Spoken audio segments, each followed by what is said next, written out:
You are listening to the Intelligent Vocalist Podcast, episode 164.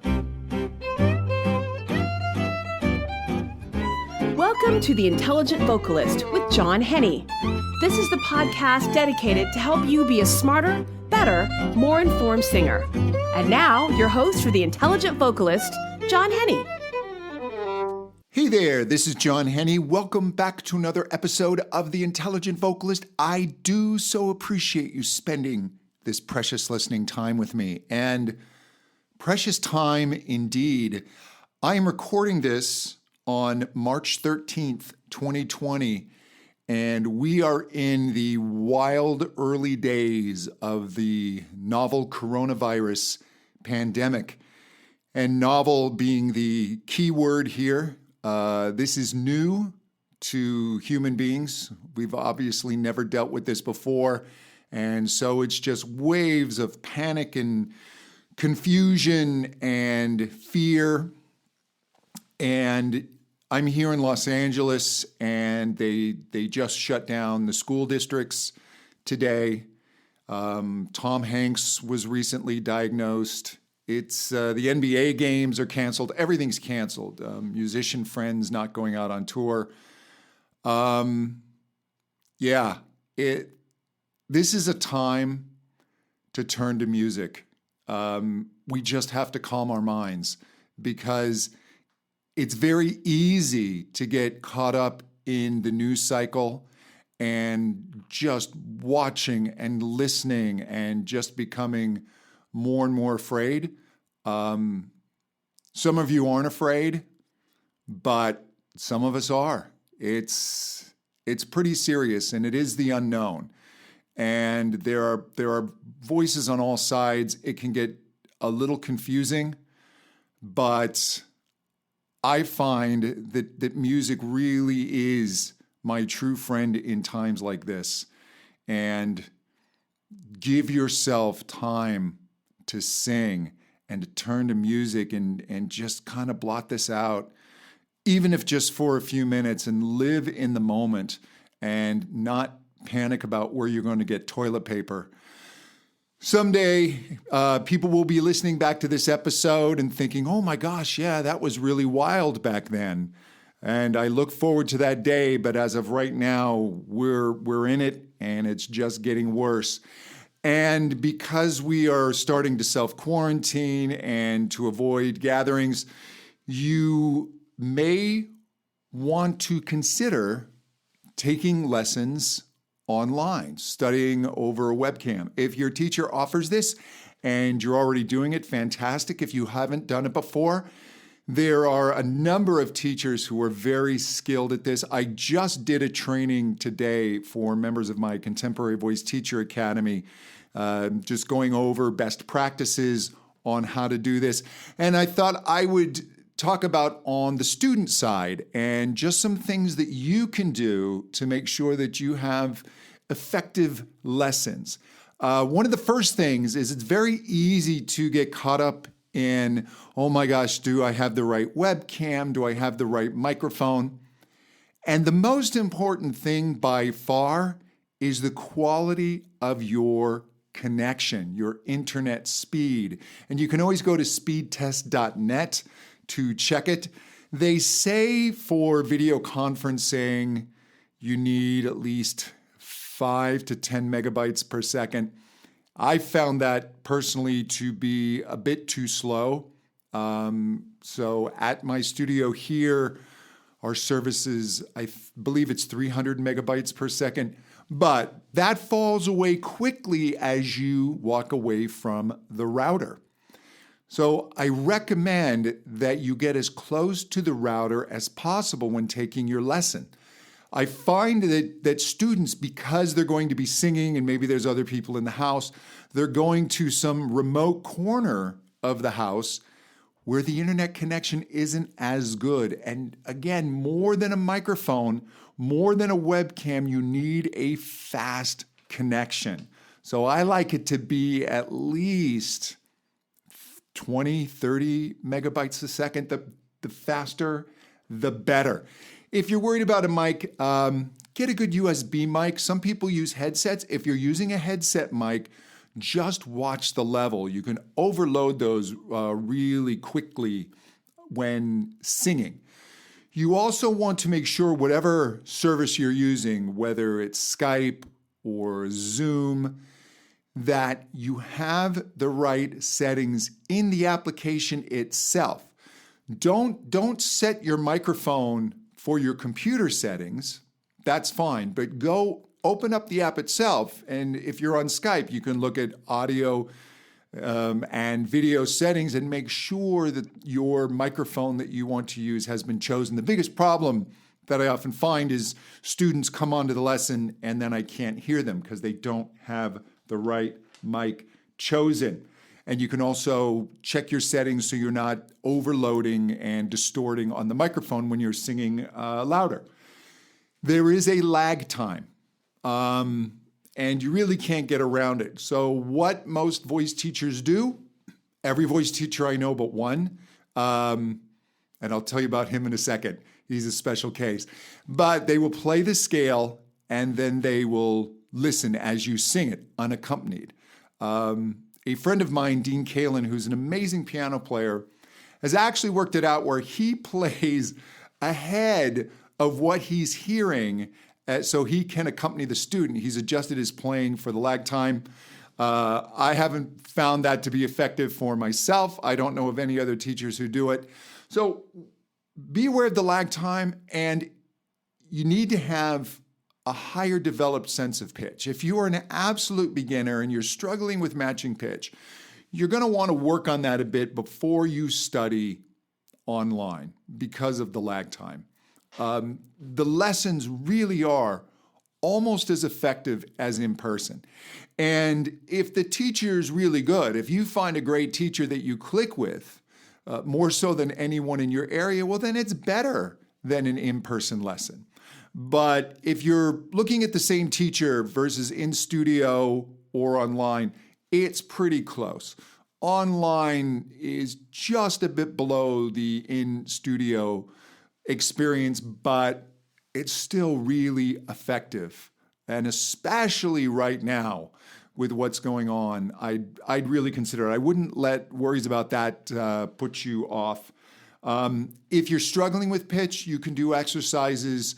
I've talked about this before, where get on a piano, or you can even get on an online piano, play notes that are comfortable within your range, hit the note, listen to it, create it in your mind, and then sing it.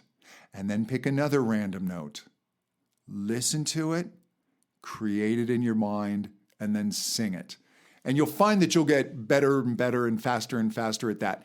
Just do that for a few minutes, a couple times a day, and you can develop better pitch pretty quickly. It really is the quality of the thought in your mind and it being sent to the vocal folds so they can adjust.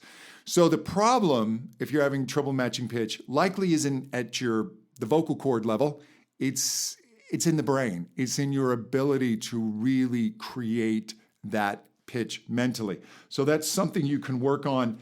And then record the lesson and have it on your end. Don't wait for the teacher to record it. Don't expect the teacher to record it because they may not press that button.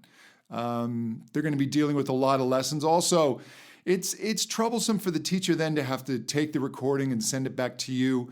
It's really best. It's easy to record. Just keep a little Post-it note there to remind you to do it so that you have the lesson, so that you can listen back, practice with it. Those really are part of the lesson. Recording your lesson is very, very important. And if you're still doing in-person lessons, take your phone and record them. Don't let those lessons go by. It's very helpful to listen back, and I recommend just sitting and listening to the lesson within the first 24 hours after you have it, just to cement what just happened. And so you can hear the changes your teacher makes, and you can hear what happens in your voice. Not just feel it and not just hear it internally, but you can actually hear it on the recording, and that can be quite eye-opening. And then obviously use that lesson to practice with, and ask questions when you're doing an online lesson, and give feedback. Let the teacher know if something felt strained. They're likely going to ask you more questions. They can't be right there in the room to see you quite as well as they can in person. And sometimes if you start having trouble, if you start having lag time, if it really starts to hiccup, and there are reports of internet problems because so many people are quarantining themselves, working from home, that it's overloading areas quite heavily. Have the teacher will likely turn off their video first so they can keep watching you. Don't worry if you don't see the teacher. They can verbally connect with you and talk you through this. They may ask you more questions. If you're standing up straight, if you're dropping your jaw, do you feel tension? And then, if need be, turn off your video and just go all audio. And all audio or audio only can work very well. I go all the way back pre-Skype to where I was teaching over a fancy conference phone. This phone cost me like $1,500 back in the day. This is over 20 years ago. And I taught a lot of lessons on a conference phone. And audio only worked very, very well. But your teacher will probably ask you more questions. You can communicate a little bit more, but don't think that that's a problem. It can really help save the lesson because it's a lot less information sending audio over the internet than sending video. When it comes to a song, have the tracks on your end. Because of the lag time, the teacher playing the backing tracks on their end isn't going to work well. If it's something that doesn't have tracks, if your teacher does play piano, send them the sheet music. Get a copy, email them a copy of the sheet music. Even if it's just the chords, they can give you the chord so that you can play along or sing to it. Just for a reference, I would send them the lyrics just so they have everything on their end. If you are singing a song, covering a song by another artist, I'd send them the original track so they can also hear that as reference. You should have, if you can find a karaoke version, that is better than singing with the singer, but if need be, you can do that as well. Don't worry about the teacher hearing the track as much as hearing you. Don't crank it to the point where you can't hear yourself. They're primarily listening to you. The track, even at a low level, is enough for them just to give a setting for where you should be in terms of pitch, etc., tempo. And I'm telling you, if you trust this process, you will be fine. These lessons can be incredibly effective. And you may find a great teacher outside of your area that can help you immensely, that you will really click with. And again, the quality of the equipment is not as important as the connection. I've taught a number of people just over their phones. They've been in a session and they've run out to their car just to go over some things vocally or to get warmed up, or they're backstage, or they're stuck in traffic and they just pull over and we do the lesson there because they're not able to make it to the physical location because of LA traffic. And when you get used to studying online, this can become very valuable and very helpful. And then you're not interrupted in your study when you're traveling. You can get used to this very, very quickly. I was telling this to the voice teachers that I train, that if you haven't done this before, you can learn to do this very, very quickly, and your ears will adjust. You'll adjust to the lag time. You'll adjust to not having the piano playing right along with you, and you can have incredibly effective lessons. I think it's important that we don't lose our routine in the midst of this. And I think it's important that you stay connected with your singing, that you stay connected with things that really make you happy. And give yourself those moments of just checking out from the news pipeline and checking into music and to your singing and to your voice and things that just enrich you and reward you. We're going to get through this. It's going to be tough. I think the fear is worse than what's actually going to happen, unless, of course, you get a severe case of this. But just be safe. You know what to do. Wash your hands. Don't touch your face. And be kind to yourself. Be kind to others. This is a time for us to really kind of just check ourselves and check our shared humanity. And if your voice can bring some happiness to people, let them hear it. It's time to do some singing. Hey, if you want to know more about me, please visit my website, johnhenny.com.